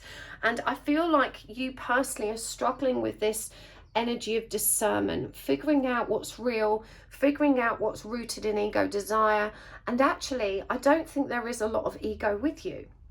I feel like you never had a great deal of ego, and that you always had a fairly sound perspective and a kind of knack for really seeing things as they truly are. It's because things are so magical and truly bizarre that you're struggling to anchor it in some reality at the moment, and your person is actually mirroring that energy. They feel the truth of it too, they feel the depth of it too, and they're also struggling to anchor the same truth as you are. We've got the moth here. You know, they're really feeling drawn to your light.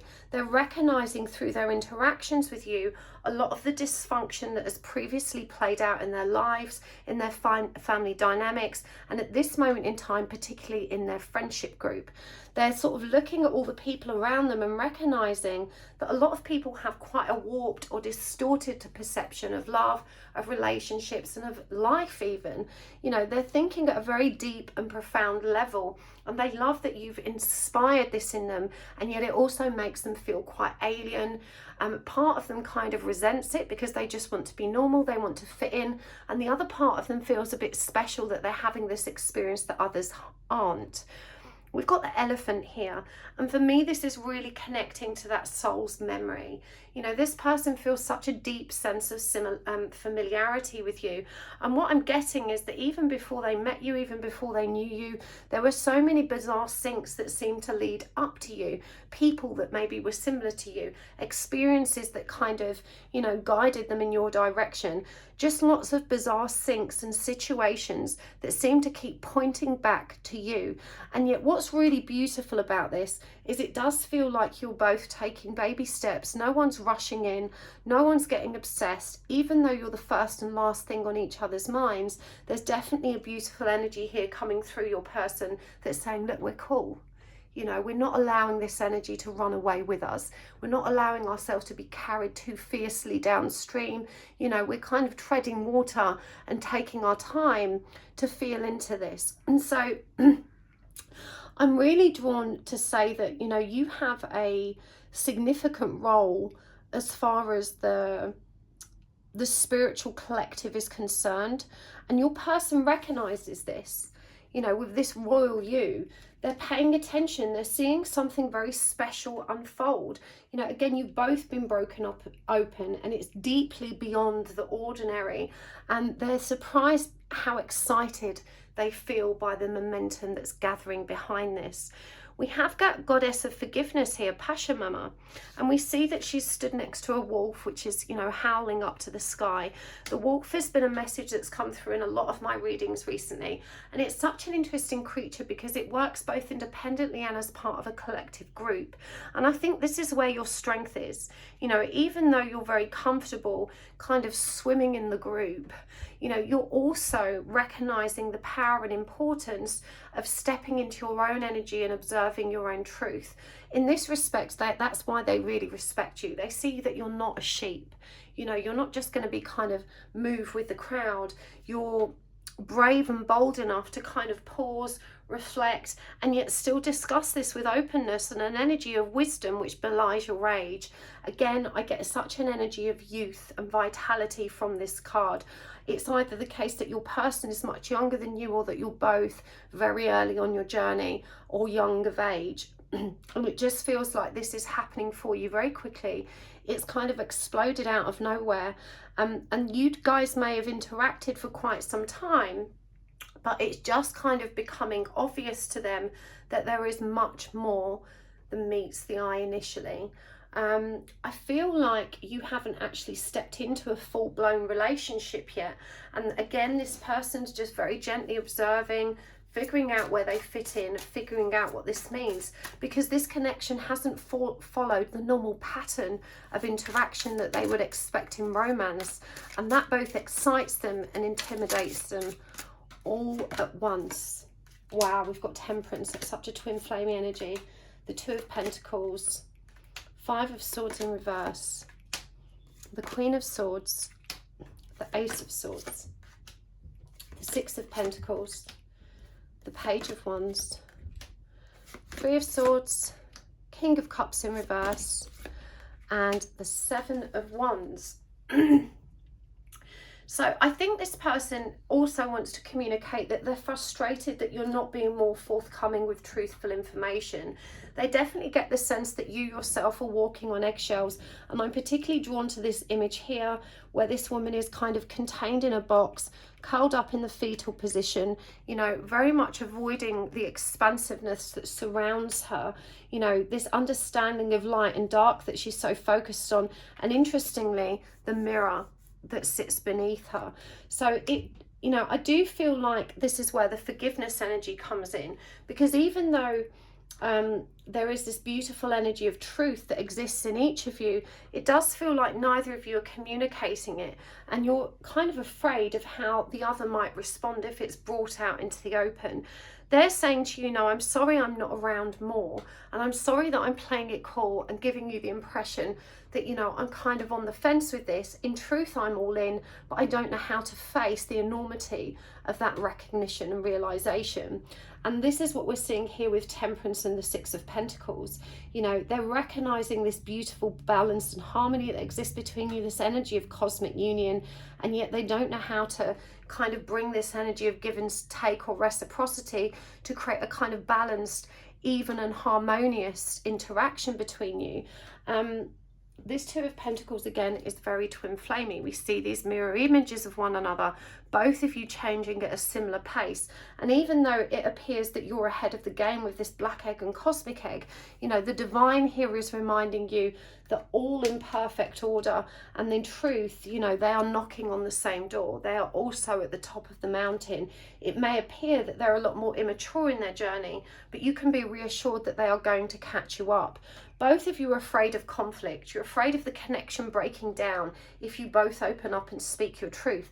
And so when the Queen of Swords comes up, clarified by the King of Cups in reverse, what we see is two people that are emotionally reserved.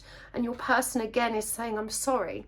I feel like it's my role, being in masculine energy, to kind of lead the way with this, but I feel so very disempowered and disconnected from my ability to actually express myself emotionally. It's like they just simply cannot find the right words to translate everything they're feeling, and they're so intimidated by the strangeness of it that they prefer to say nothing at all. And again, with the Ace of Swords, this energy of truth, this energy of recognition, realization, and the boundary going up with the Seven of Wands. And they're saying, I have to keep you at arm's length right now because this is very, very overwhelming. But again, this person hears you in their dreams. You've already told them. You've already told them telepathically, astrally, exactly what this connection means. They've gone ahead and they've Googled that, they've researched that, they have a lot more awareness than you would perhaps give them credit for. But, you know, they're saying that you need to open the floodgates. The dam needs to burst so that the energy can flow. I do feel again that with that cosmic union energy coming up, you know, you two have a very important mission to work on together, and that this will come to fruition sooner rather than later. These are very exciting energies, pile 3. What an interesting connection you have. It definitely feels like both of you are kind of game changers in this collective. So let's get some message cards. This is the Divine Love Messages Volume 2 deck by White Rose Guidance. If you haven't checked out her channel, please do. She's absolutely brilliant. I'll link it down below and a link to where you can get these cards. It's heartbreaking that we can't have more than we do now. I can't bear to build it all again, to watch it all wash away. Thank you for your beautiful light and energy in my life. Can we just kiss all night? And it's like we share the same mind and heart. And this is the deck with messages that I wrote on myself, channeled myself.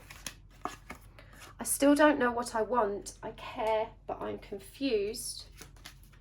I don't know how to love you the way you deserve to be loved. You're a little bit too obsessed with me. I just don't know what to say to you. When we first met, my heart lit up. I know you felt it too. So, as I said, this person's very confused. And do you know what? This seems so unlikely that people can sit in this energy of being really into someone and yet taking no action. I want to share with you a story about my friend Bruce. For ages, my friend Bruce was madly in love with a woman that worked in a bar that we visited called Gloria. And we used to go there and he'd be like, oh my God, Gloria, it's amazing, Gloria, so this. And he was the most confident, cocksure, flirty alpha male you'd ever meet. He had no problem approaching women, but he would not hit on Gloria. And I used to say to him, my God, I'm so bored of hearing you go on about this woman. If you're so into her, why haven't you asked her out already? And he said, oh my God, I can't do that. He said, I like her so much that I'd rather live with the fantasy of us being together than her rejecting me. Because once she's rejected me, it's all over. And I thought that was so very amusing, but also demonstrates how some people will get so tangled up in the fantasy of how things look and could be or should be, that they then feel very intimidated to risk shattering that illusion by taking action that could potentially lead to their rejection. And this is honestly what's happening here. And they're saying it's heartbreaking we can't have more than we do now, because they are recognizing, you know, their own resistance. They don't entirely understand it yet. I'm hearing most of this message is coming through from their higher self, because the energies are so intense, you know, the energy of magnetism and resistance all working and flowing at once. It's what keeps them in this confused state and not trusting, you know, what is the right step to take. I can't bear to build it all again and watch it all wash away. You know, this person's been hurt in the past and they are saying, I don't know how to love you the way you deserve to be loved. Again, they're seeing you as royal. You know, they're recognizing that you're not the sort of person that you take lightly. You know, they don't want to get involved with you without taking this seriously. And they also have a tremendous amount of respect for who you are, how you show up, and also the friendship that has grown between you. And so they're very, very nervous about shifting that dynamic in case it spoils things. And they're questioning if they're even close to being good enough for somebody like you. You know, despite all of their charm and their self-assuredness, you know, this person very much feels insecure and very triggered when they're around you, and they're constantly questioning, you know, am I really good enough for this person? Is this really going to work out? I'm probably going to end up get burned, and you know what? They deserve better. And so they hold back. But look at this. Thank you for your beautiful light and energy in my life. And this one really made me chuckle. You're a little bit too obsessed with me. Now, I feel like you both play it really cool, but this is how they kind of satisfy their own insecurities. You know, every time you text them, every time you reach out or give them a look across the room, you know, they're secretly very empowered by this suggestion of your interest. And so they love to hold on to this little tidbit of, oh, you know, you're so into me, because it makes them feel very special. And like I was saying about my friend Bruce, you know, this kind of helps them stay in the energy of confidence, you know, to kind of make out, well, I could have her if I wanted, you know, she's clearly so into me. It's all a bit of, you know, it's a bit of ego at play there. Can we just kiss all night? I just don't know what to say to you. And I think this really reveals how uncomfortable and awkward they actually feel when it comes to actually making this intimacy happen.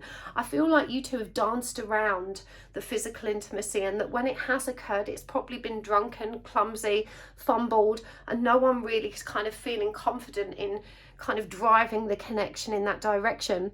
But they have noticed, look at this, it's like we share the same heart and mind. When we first met, my heart lit up, and I know that you felt it too.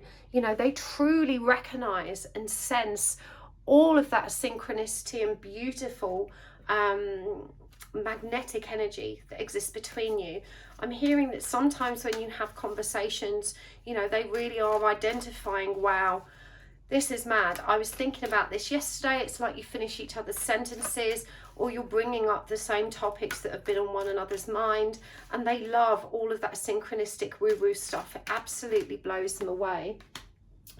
We've got sensitivity, sensuality, soul, and grace. So, you know, this person is very sensitive to your needs right now, and it does say here, sensitivity helps us to open up the world of subtlety and detail while anchoring in a structural foundation, thus supporting us to become more fully multidimensional. And so this for me harks back to that energy of discernment, you know, of really connecting to the truth of this situation, and both of you taking your time to feel into that before taking action. But sensuality reminds us that as spirits in human bodies, we are sensual beings, experiencing joy and pleasure from the physical world through our senses. And I get a very strong starseed energy from this connection. You know, this might be the first time that each of you has embodied the human form in many, many years. And so, you know, this excitement about the physical pleasure that can potentially exist between you is a kind of novel idea that both of you are both intimidated and inspired by. And that's why you kind of tiptoe around the topic and are a bit clumsy and fumbling when it comes to connecting at a sexual or physically intimate level. The energy of soul activates our connection to the part of us that is closer to our higher realms or God or divine. And this is the bit that you both felt, you know, that it broke you open. It activated a part of you that brought into your awareness a much higher state of being. Again, this is undoubtedly a very, very spiritual connection. And we've got grace. The frequency of grace supports our smooth adaptation to and anticipation of life's currents, and changes as we evolve towards a higher version of ourselves on this earthly plane, bridging the divine with human essence. And so this period of time in which you're taking it slowly and tiptoeing around each other, walking on eggshells, the anticipation is supposed to build, and both of you are meant to be adapting to these energies in your own time. So even though you may be frustrated at the pace it's moving, and you know, both of you have got this kind of laissez-faire, oh, I'm not really bothered attitude, in truth there is a deep excitement and anticipation beneath the surface that both of you are just dying to anchor, you know, in the 3D world. These feels like very intense and beautiful energies. I feel really guided to get some crystal cards for you. Your person wants you to gift them a crystal or two. Let's see what comes through. Okay. The most inaccessible crystal ever. I've never actually heard of this. I'm going to hold it up to the screen so that you can pause the video and read it. Cacoxenite, interconnection, ascension and attunement, Sagittarius moon. It says here, it's known to raise spiritual awareness and provide divine connection between the universe and humankind. With cacoxenite, synchronicities are not just coincidences. They are messages. Pay attention. Well, that seems very, very appropriate under the circumstances. Let's get one more. Because I'm honestly, I've never seen this crystal. I don't know how easy it is for you to find it, but we'll find one more. This isn't the easiest one to get either. Ethiopian Opal. Rebirth, portal, desire, reflecting the beautiful parts of your soul. This is a crystal filled with bright flashes of colour, full of joy, high vibration, able to soothe the soul and bring harmony to mind, body and spirit. It can burn unhealed karma from the past, like a phoenix rising from the ashes. So I'll hold that up, pause the video and read the rest of that. Again, Virgo, Sagittarius in Mercury. So, You guys definitely need those crystals in your life, in your connection. Well, let's get some guidance cards from your person's higher self. We're going to get some charms and tarot coins as well. What's the guidance that your person wishes to impart the energy of this connection, please? We've got relationship patterns. Like attracts like. The union of hearts. And romance. Absolutely beautiful. Let me get some more. I'm going to go with the Divine Feminine, Divine Masculine Reunited deck. We've got Isis, Goddess of Magic. Unconditional Love, just beautiful. Freya, Goddess of Sensuality. That's the second card about sensuality that's come up. Sekhmet, Goddess of Rage. More charms. What have we got here? Wow, so similar to what came up for pile 2. Without you, I feel lost at sea. I don't know why I'm getting stuck on this. The 2 knives. The Rolodex. Fake news. The yin yang whale. The map. The moth. And hello, I'm yours. And let's get some tarot coins as well. What's this one? The Hierophant. The Knight of Swords. The Knight of Cups. And the Five of Swords. Now the Five of Swords came out reversed for you early there. You know, again, this person avoids any potential conflict. The last thing they want is for you guys to fall out. Relationship patterns. It takes strength to recognize the need for change. Now, I do feel that each of you has other relationships to explore before this one can be anchored, grounded and rooted. We have got the Union of Hearts, which says a love connection that defies explanation. And I feel that even though both of you have this deep sense of understanding, knowing and truth that you're going to navigate back towards one another, there's also this awareness that there's other things out there that need to be learned and experienced first. And in particular, I feel that there's a lot of dysfunction and relationship patterns that have to be resolved elsewhere. It does say that without you, I feel lost at sea. And I just feel like whoever this person is involved with, their heart is always kind of harking back to you and your energy. But this indecisiveness, this confusion, this lack of trust, and you know, this development of the discernment that applies to both of you is kind of slowly gathering pace. Each of you needs to learn to trust your own truth. And we've got Isis, Goddess of Magic. For me, this is Divine Feminine energy because it's a number of 3. It's reminding you that you have the power to co-create the way forward. And again, even this Rolodex where the pages are focused on numbers 1 to 3 highlights the energy of the Magician traveling through to the energy of the High Priestess and the Divine Feminine. So, you know, like attracts like. If you long for more love, be more loving.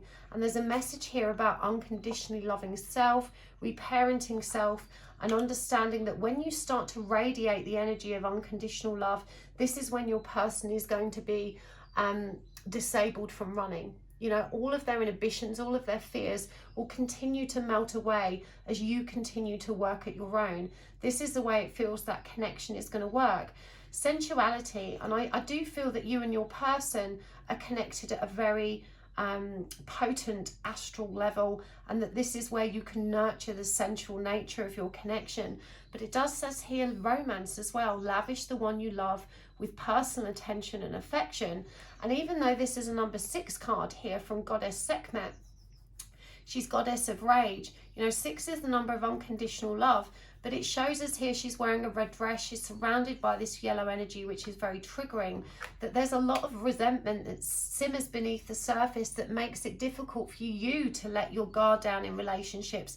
And they're asking you to be aware of how intimidating and restrictive that can be, And again, it takes strength to recognize the need for change.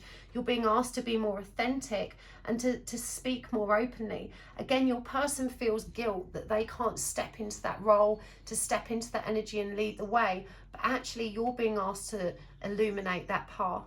You're being asked to step up and say to them, you know, I'm yours, and that's just how it is. And this will kind of help to relieve any fear that they were previously experiencing. Both of you are transforming. You know, the moth has come through again for you, and you've got to trust the roadmap that the divine has laid out for you. The yin yang whales is such a beautiful symbol for me when it comes to the twin flame connection. You know, whales have the biggest hearts of all the animal kingdom, and this obviously represents the light and dark, the polarity, opposites, and the mirror images that show up in these kind of connections. And I feel the fact that whales also communicate with sound frequency really reveals how deep rooted the connection is at an astral level. Fake news, you know, for me this is about learning to trust yourselves, learning to recognize the truth in your own knowing. Both of you question it because it seems too sensational and too magical. But again, you know, accepting this and stepping into that power is where, you know, your opportunity to really grow this connection lies. They're also reminding you that with the Hierophant, and bearing in mind that this is number 5 year, this is a period of intense learning and transformation for both of you. You know, both of you need to pay attention to the messages, the teachings, and the signs that come forward for you. We've got 2 knights here, and for me, knights are always about action. So as far as guidance is concerned, you know, we have the Knight of Swords, who's the knight of definitely action oriented, but leaning towards truth. And we've got the Knight of Cups, which refers to a action of an emotional nature. Again, for me, you're being asked to let down your guard, release the old paradigm of, you know, the masculine has to go first, and step into that leadership role, you know, which is yours as a divine feminine. There may be conflict, and this person's saying it's part and parcel of the transformation and change, is part and parcel of releasing relationship patterns, and it's just symbolistic of the kind of underlying fears and insecurities that exist in both of you. So they're asking you to not pay too much attention to any sudden onset anger that transpires in this connection, either for you or from them. You know, sorry, from you or from them. It feels like there's something in both of you that can kind of explode in that way. And it's both very, very sexy, but also potentially destructive. But I'm hearing this, you know, it's quite hot making up, right? So I think maybe the anger or conflict that's kind of simmering can actually yield a lot of positive change for you guys. There are maybe things that have been left unsaid that need to be spoken out loud to kind of dissolve the tension that exists between you. So a very exciting reading for you, Pile 3. I really hope that helped. I'm going to take this over to the extended now. But if this resonated for you, you can join me there. The link is in the description box below. But thank you so much for joining here. It truly is a pleasure to read for you always. And I appreciate you guys so, so very much. Thank you for being here and for your beautiful comments. Thank you for hitting the like button and for subscribing to my channel. In fact, only about 50% of the people that watch my videos subscribe. And it really does make the world of difference when you hit that subscribe button. So if you've been watching my videos for a while and you prefer to just search me up, Happy Twins, you know, hit the sub button. Do me a favour. It means we can be real friends. And I appreciate it so much. And thank you so much to those very generous souls that take the time to exchange energy with me by watching my commercials.